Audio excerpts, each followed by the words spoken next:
Welcome, Paul. This is John Sargent with Wilkins Harley-Davidson here in South Barry, Vermont. Wanted to go over the 2014 Ultra Limited CVO with you so you know what you have. This is a prestigious motorcycle. You deserve a prestigious run-through.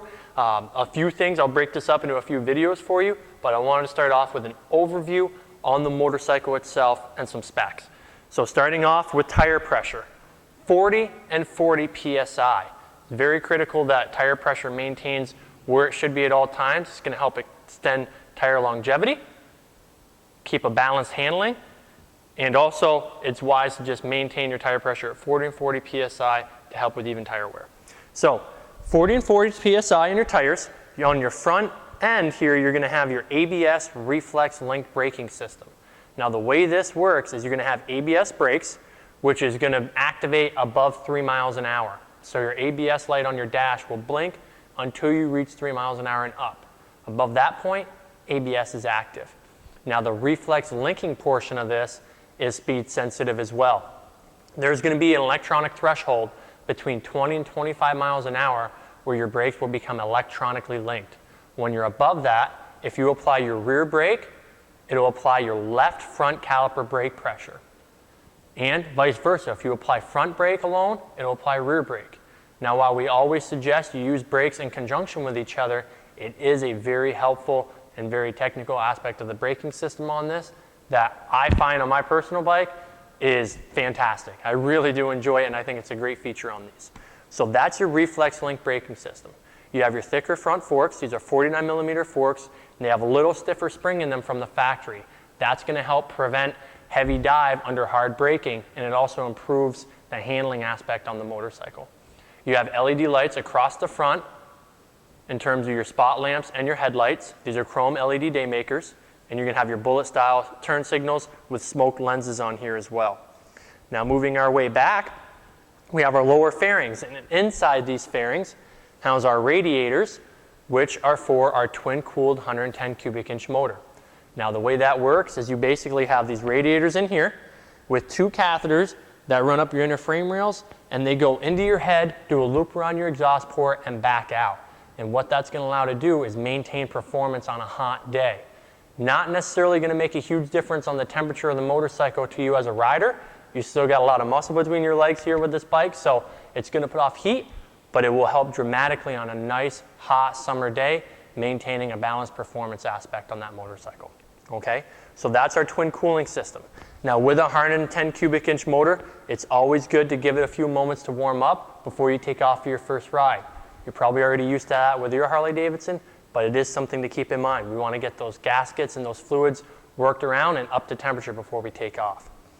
Now checking our engine oil is the same way. We check it hot on the side stand on level ground. And we want to take into consideration, we want to leave room for expansion with that. Now our transmission is a 6-speed transmission. 6th gear is a cruise gear. It's a status quo gear. We want to maintain 6th gear when we're doing highway speeds, typically 60 miles an hour and up. If we're getting to a high hill or we would need the extra power to go around a car, drop it to 5th gear. The extra torque in 5th gear is designed to do that. 6th gear is our cruise gear to maintain that. So moving our way back a little bit more, we have fully adjustable passenger footboards. You're going to have your newly designed saddlebag guards here in the front, which are redesigned to allow for passengers to have more leg room without rubbing their calves on that, which is a great feature. This also is going to feature a lot of your one-touch features as part of Project Rushmore. So what that improves is your one-touch bag lid, which you're going to lift with one finger on this hinge. That's going to open up your bag. Inside here, you're going to have your premium liners, courtesy of having a CVO motorcycle. And to remove these saddlebags, you're going to have your 2 pins here, which you always want to keep a hand on the bag. Gravity's not our friend. So when you remove these and you pull this back, you are going to have to unplug your power lock wires right here before you go ahead and remove this saddlebag from the motorcycle. Okay? Then to reinstall, you're going to line it back up, insert your pins, and move forward. Now with that one touch, up here we're going to have a lever on our lower fairings, which is going to help adjust our vent for our lower fairings to allow more or less wind depending on the temperature and what our desirability is, as well as adjusting our fairing vents to do the same. One-touch lids for your hinge for your tour pack, and these still are lockable via your barrel key. When we open this up, again, it's already lined. You're going to have your mat pouch and your tool pouches in here as well with your storage. And this tour pack itself allows for more storage space than previous generation touring bikes. With that said, you also have 2 more inches between your speaker pods for tour riding, and you have an inch of adjustment in your tour pack forward and back, giving you up to an inch more space in terms of rear space as a passenger. LED lights across the back as well, with your smoked bullet turn signals on the lower fender.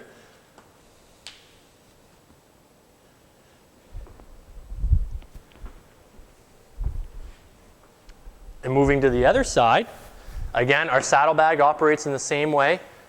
It removes in the same way, but this is our mounting point for our rear air suspension. We only want to use a Harley-Davidson suspension pump on this. You are adjustable from 0 to 50 psi on this particular motorcycle. And you're going to remove that, apply your Harley-Davidson suspension pump, and put the pressure where you see fit, adjusting accordingly for what you're looking for a ride quality. Your seat is a heated hammock seat, and you have settings for front and rear. Off is in the middle, low heat, high heat is up. And the same for the passenger, operates in the same manner. If you want to remove your backrest, this is a spring-mounted backrest, so you're going to pinch these bars together and pull up, and it removes it from that section. And to place it back in, you're going to pinch it back together, insert it in, release it, backrest is going to be reinstalled. Moving back down here, your battery pigtail is located underneath your left side cover. You're going to have your heel toe shifter, which are still adjustable on the spline shaft, your cowbell style air horn, and your 6-gallon fuel tank. So with a 6-gallon fuel tank, you're going to still have your fuel light that's going to come on when you have roughly half a gallon or between 30 and 50 miles left. Sometimes you can go more, but a general rule of thumb, first gas station you see, stop and get gas if your fuel is low. Don't try and push it. It's a beautiful bike. It looks amazing in the sun, and it gets heavier the further you have to push it, so make sure you always maintain proper fuel. Okay? Now, high test is the best with this, 91 or 93 octane. We're going to do a separate video on your infotainment, but we can run through some of your controls here. Your heated hand grips are over on this side, where you can adjust from no heat up to level 6. You're going to have your kill switch here, your start button, your one-touch four-ways, your turn signal, 1 per side. You're going to have your information button here, which we'll get to in a few minutes on a separate video. You'll have your 2 joysticks, 5-way joysticks to help run your infotainment system as well. And this is going to be for your squelch for your CB. Over on this side is going to be your cruise control, mounted on 1 switch. So you push in to turn it on. You can set by pushing down or coast, and resume or accelerate by going up. And to cancel that, you can tap your handbrake, your foot brake. You can give your throttle a quick twist forward, like that, to cancel cruise, as well as pulling your clutch or shut it off. You have 5 different ways to cancel out your cruise control. This is as well for our infotainment system. This is for our voice commands. We have our high and our low beam switch here, as well as our horn. And this is going to be a hydraulic clutch. So that clutch is going to start engaging very shortly after we start releasing that off the handlebar. It does not have such a defined sweet spot like a cable clutch does. This is smoother, and in my opinion, a much smoother clutch engagement on this motorcycle. Then we have our gauges. So we have our volt gauge, tachometer, speedometer, and our fuel gauge. We're going to go over a few different options here in a minute, but this is going to be overall your bike as a whole, and to go with that split stream fairing vent is going to be right up here. Now you push this button to close that vent, and what that's going to do is block the wind completely from coming on the inside of this windshield. Traditionally, You only want to close that in the rain. Otherwise, leave it open and it balances the pressure behind the fairing and in front to help dramatically reduce buffeting. And you're already upgraded with your boom audio system, which is fantastic. I can't wait to hear what you say when you get it home. And we're going to go through a few more options in a video coming up here very shortly. Thank you very much. Again, it's John Sargent at Wilkins Harley-Davidson in South Barrie, Vermont. Our number is 802-476-6104. Thank you.